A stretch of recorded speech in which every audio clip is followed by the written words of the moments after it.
When I wake up first thing in the morning, my fight or flight becomes activated. That's part of having compound post-traumatic stress disorder. You immediately wake and all of the weight of the dreams from the past night, all of the obligations you have from the next day, from all of the stories that you have from the day before, all of those things weigh you down in the morning in a way that makes it impossible to get out of bed. You hear a lot of people with depression talk about that. That's the depression aspect of compound post-traumatic stress disorder. Taking a hit of cannabis before my feet hit the floor in the morning, I cannot tell you how much that has transformed my life.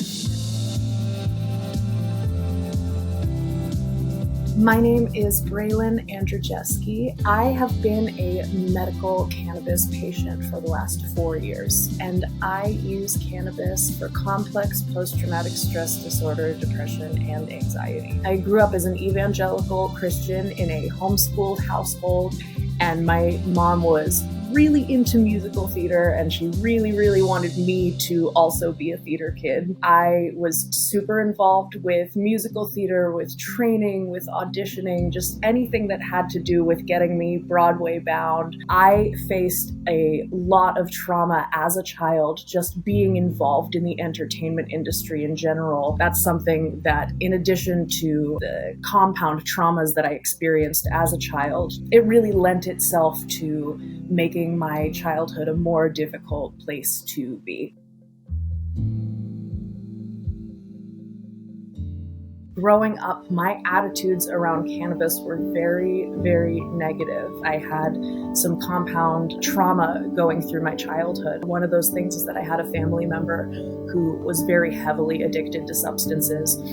And because of my evangelical upbringing, I believed that any sort of mind-altering substance was going to be acting as a gateway to narcotics, to heavier, more dangerous drugs. It was very terrifying to me as a child, thinking that if you get that high once, then you're just going to be chasing the bigger, better high all the time, and it's eventually going to lead you down this horrible path of addiction that I had unfortunately seen my family member be on for the entirety of my childhood and my adult life as well. And I thought, no way, that is bad news bears. I was in college, and a fellow student did a persuasive presentation on the legalization of cannabis. They presented a lot of articles and a lot of facts, and were very well spoken, and also made it very clear through the presentation that they themselves were not a smoker. They were just in support of it. And seeing that perspective really enlightened me to the fact that, hey, maybe there is more to this. And maybe just because I have an opinion on something doesn't mean that that is the universal truth of it. As I went through my college career, and I obviously did see a lot of my friends smoking cannabis recreationally, I found that almost everybody that I spoke to was using it because they had social anxiety at parties. And that's when I started to explore the idea of using it for my own personal social anxiety.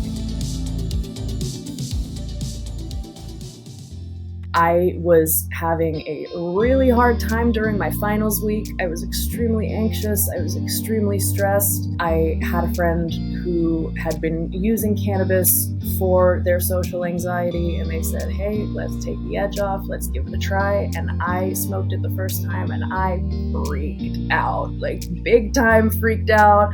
I thought I was having a stroke. I laid down on the floor and I was like, this is so scary. Why does anybody do this? This is the worst thing ever. The next day, I spent a lot of time looking into why something like that could happen. And I learned about how different body chemistries will react to different forms of cannabis differently.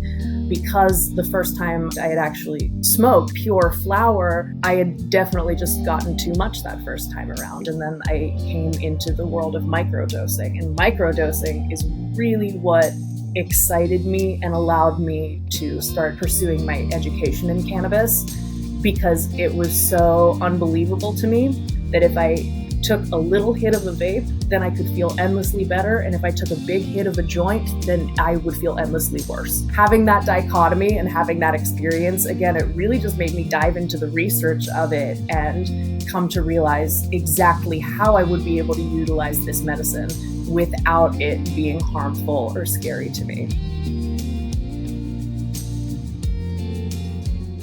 I use cannabis every single day. As soon as I found a vaporizer that I liked, I have always kept it on me, and I probably dose every 90 minutes to 2 or 3 hours, just a small hit of the vape, and that is what is able to get me through socializing, working, parenting, all of the above, and running a business. I'm actually somebody who smokes multiple times a day, and I run a successful business with it. When you take a hit of cannabis first thing in the morning, so many people will have this concern that you're going to become dysfunctional throughout the day, that you are going to wake up and you're just going to want to scarf down a whole bunch of breakfast and turn on the TV and melt into the couch like they do in that commercial that they played in the early 2000s where she's like, where she's melted into the couch. And that just isn't the case.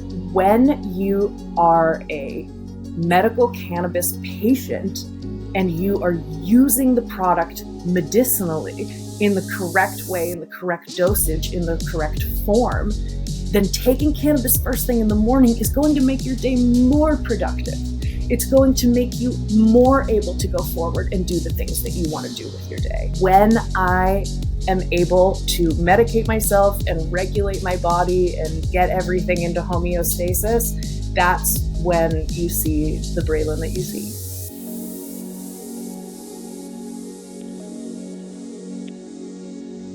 Learn more about cannabis and begin your medical cannabis journey at leafwell.com.